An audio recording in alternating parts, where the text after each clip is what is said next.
आज के जमाने में हर किसी को रोज नए चैलेंजेस का सामना करना पड़ता है। कहीं डिसीजन से बड़ी जिम्मेदारी तो कहीं इमोशनल कंट्रोल का टेस्ट। और यही जगह है जहां एक पुरानी फिलॉसफी स्टोइसिज्म हमें आगे बढ़ने का रास्ता दिखाती है। स्टोइसिज्म 3rd सेंचुरी BCE में ज़ीनो ऑफ सिटियम ने डेवलप किया था और इसका बेसिक प्रिंसिपल बहुत ही सिंपल है। दुनिया में हर चीज हमारे कंट्रोल में नहीं होती, पर हमारा रिएक्शन और हमारे एक्शंस हमेशा हमारे कंट्रोल में होते हैं। ये फिलॉसफी लीडर्स को सिखाती है कैसे टफ टाइम्स में भी काम और कंपोज रह के इंटीग्रिटी के साथ लीड किया जा सकता है। इस वीडियो में हम देखेंगे कि कैसे स्टोइक प्रिंसिपल आपको एक पावरफुल लीडर बनने में मदद करते हैं। एक ऐसा लीडर जो टफ टाइम में भी ग्राउंडेड, स्ट्रॉन्ग और फोकस्ड रहता है।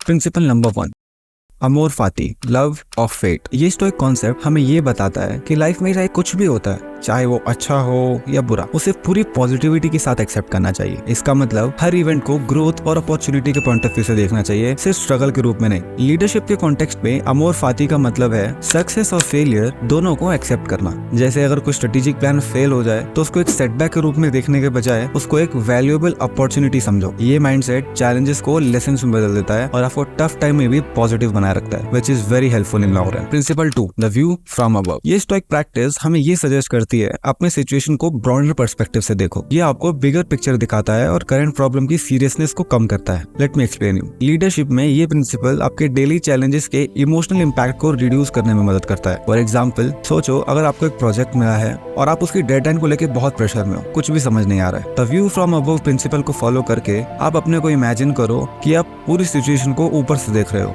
जैसे कोई बर्ड्स आई व्यू। आप देख पाओगे कि प्रोजेक्ट आपके करियर का सिर्फ एक छोटा सा पार्ट है और करियर आपकी लाइफ का उससे भी छोटा पार्ट। इस पर्सपेक्टिव से आपको ये रियलाइज होगा कि अगर प्रोजेक्ट थोड़ा डिले भी हो जाए तो कुछ खास बिगड़ नहीं जाएगा। इससे आपको स्ट्रेस कम करने में मदद मिलेगी और फोकस रीगेन करने में भी हेल्प मिलेगी। Principle 3, negative visualisation. ये एक ऐसी टेक्निक है जो ये सजेस्ट करती है कि आप अपने लाइफ के वर्स्ट के सिनेरियो को पहले ही इमेजिन कर लो और मेंटली प्रिपेयर हो जाओ, और जो भी चीजें आपके पास है उसकी वैल्यू को समझो। ये अप्रोच पेसिमिस्टिक होने के लिए नहीं है, बल्कि आपको ज्यादा प्रिपेयर्ड बनाने के लिए। As a leader negative visualisation की रेगुलर प्रैक्टिस करो और सोचो कि आने वाले प्रोजेक्ट में क्या क्या गलतियां हो सकती हैं। तो आप मेंटली टफ बनते हो और सॉल्यूशन पहले से ही प्लान कर सकते हो। फॉर एग्जांपल, एक कॉलेज स्टूडेंट है जो कि एक ग्रुप प्रोजेक्ट पे काम कर रहा है और वो नेगेटिव विजुअलाइजेशन को इस्तेमाल करके ये सोचे कि अगर किसी टीम के मेंबर को कोई इमरजेंसी आ जाए या कोई एग्जाम्स आ जाए तो क्या होगा। इस सिनेरियो को सोचते ही वो पहले से ही बैकअप प्लान्स बना के रख सकता है, जैसे ही हर टीम मेंबर से रेगुलर अपडेट लेना और इंपॉर्टेंट टास्क की डॉक्यूमेंटेशन रखना। इस प्रैक्टिस से जब प्रोजेक्ट की डेडलाइन आती है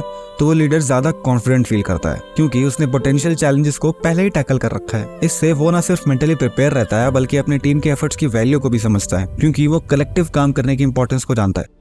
principle 4, practice voluntary discomfort. Stoics कहते हैं कि कभी कभी अपने आप को डिस्कम्फर्ट या चैलेंज में डालना चाहिए ताकि हम अपने कंफर्ट जोन से बाहर निकल सकें। ये प्रैक्टिस हमें रेजिलियंस और इनर स्ट्रेंथ डेवलप करने में मदद करती है। फॉर एग्जांपल, एक इंसान अगर कुछ दिन के लिए अपने फेवरेट फूड या सोशल मीडिया से दूर रहने का डिसाइड करता है तो अपने सेल्फ डिसिप्लिन और विल पावर को स्ट्रॉन्ग कर रहा है। इसी तरह जब रियल लाइफ चैलेंजेस आए तो वो उनसे बेटर तरीके से डील कर पाएगा, क्योंकि उसने डिस्कम्फर्ट को एक्सेप्ट करना सीख लिया है। इसलिए डिस्कम्फर्ट को एक्सेप्ट करना एक पावरफुल टूल है जो हमें लाइफ के चैलेंजेस के लिए मेंटली और इमोशनली स्ट्रॉन्ग बनाता है। तो ये थे कुछ पावरफुल स्टोइक प्रिंसिपल जो कि लीडर के माइंडसेट को शेप करने में हेल्प करते हैं। वेदर इट्स अमोर फाती जो हमें हर सिचुएशन को अपॉर्चुनिटी के तौर पर देखने को मजबूर करता है, या द व्यू फ्रॉम अबव जो हमारे सारे स्ट्रेस को कम करके एक ब्रॉडर पर्सपेक्टिव दिखाता है। नेगेटिव विजुअलाइजेशन और वॉलंटरीली डिस्कम्फर्ट जैसे प्रिंसिपल हमें मेंटली टफ बनाते हैं, जो हर लीडर के लिए जरूरी है, चाहे वो बिजनेस हो या पर्सनल लाइफ।